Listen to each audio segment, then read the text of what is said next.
students, myself Pinky Singh, Assistant Professor of IMS Law College, Noida. Today I will tell you about the essential conditions for a valid contract.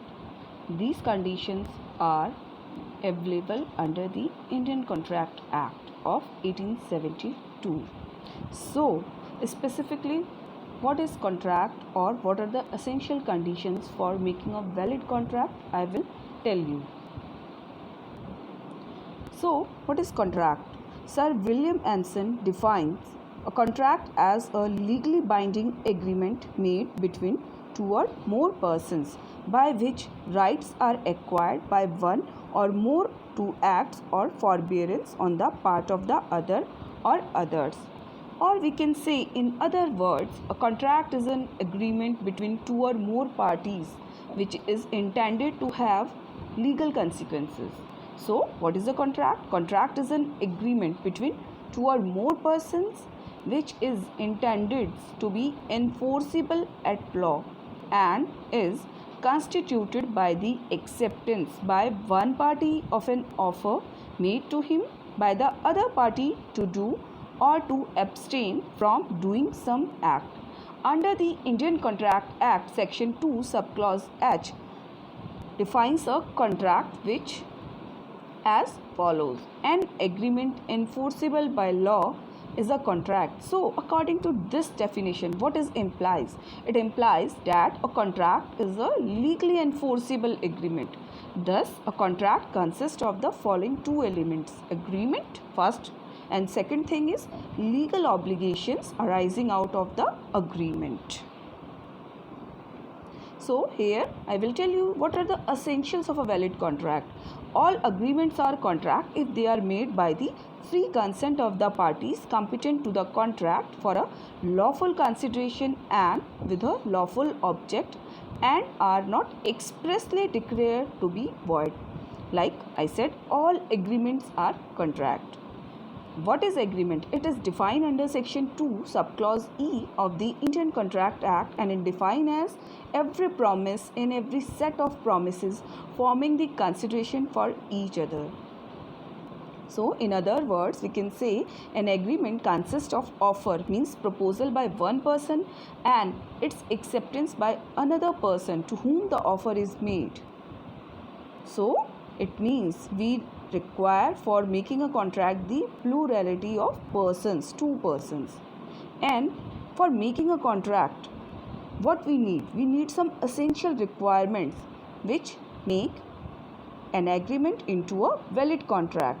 So, there are some legal requirements, or we can say some essential conditions to make a valid contract. First one is the agreement, means offer and acceptance. Second is the legal purpose. Third one, lawful consideration. Fourth is the capacity to contract. Fifth, consent to contract. Sixth is lawful object. Next is certainty. After that, possibility of performance. Ninth is not expressly declared void, and 10th is the legal formalities. So, these are some essential requirements which I will discuss with you in our next slides. So, first requirement, the very basic first requirement is the agreement, means offer and acceptance, means in order to create a valid contract there must be a lawful offer by one party and a lawful acceptance of the same by the other party.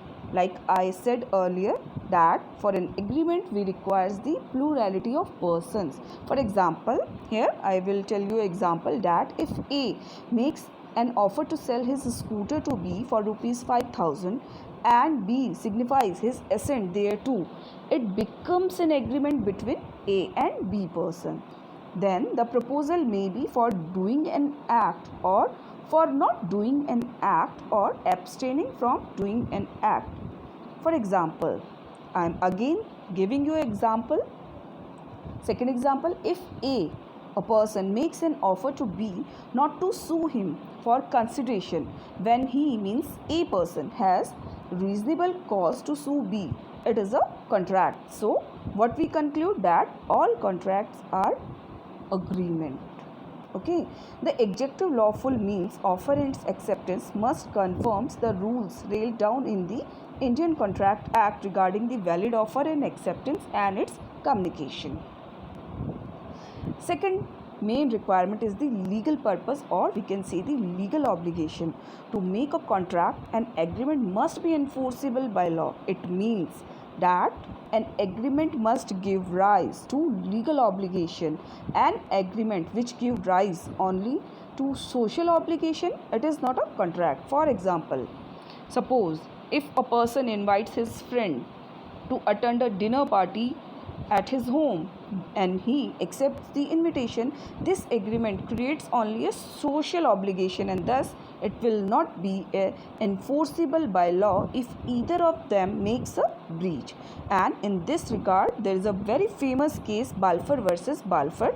This was the case of 1919, and this was the case of England. In this, a particular defendant and his wife enjoying a leave in England, and where the defendant was due to some work, he has to return to his place where he was employed, and he advised his wife for some health reason to remain in England, and defendant agreed to pay some amount for the maintenance of his wife per month, but he did not send the amount, and because of this is resulted in their separation, and wife's action to recover the arrears was dismissed because it is only a social agreement, not the legal agreement which is enforceable by law. Next requirement is the lawful consideration. So what is lawful consideration? It has been defined in various ways, like it is the price for which the promise of another is bought, and it is also known as the quid pro quo, or means something in return. It is an essential element in the contract. Next is the capacity to contract. What is the capacity? Means the parties to an agreement must be competent to contract, means a contract by minors are void. So if you want to make a contract, you have to be above 18. If either of the parties does not have the capacity to contract, the contract is not valid. So accordingly, the following persons are incompetent to contract, like minors, persons of unsound mind, and persons who are disqualified by law to which they are subject. Okay, so this is very important. An agreement with minor is void. Now next is the consent to contract. What does the consent means? It means that parties must have agreed upon the same thing in the same sense. Section 13 talks about the consent, and this is also called the consensus ad idem in English law. Means what is the consent? Consent means the making a contract, and if you want to agree on the same thing in the same sense, it is a consent, and it must be free. There must be a free consent of the parties.